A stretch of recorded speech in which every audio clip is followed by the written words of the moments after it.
Hi అండి, అందరికీ praise the lord. నా కుమారుడా, నీ హృదయమునకు జ్ఞానము లభించిన ఎడల నా హృదయము కూడా సంతోషించును.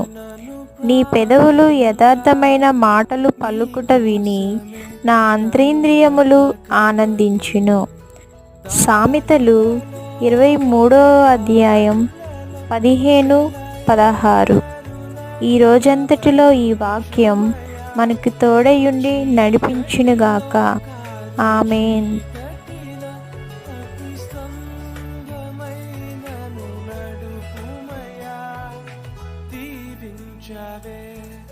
సమృద్ధిగా నీ సాక్షిగా కొనసాగమని ప్రేమించవే నన్ను ప్రాణంగా నీ కోసమే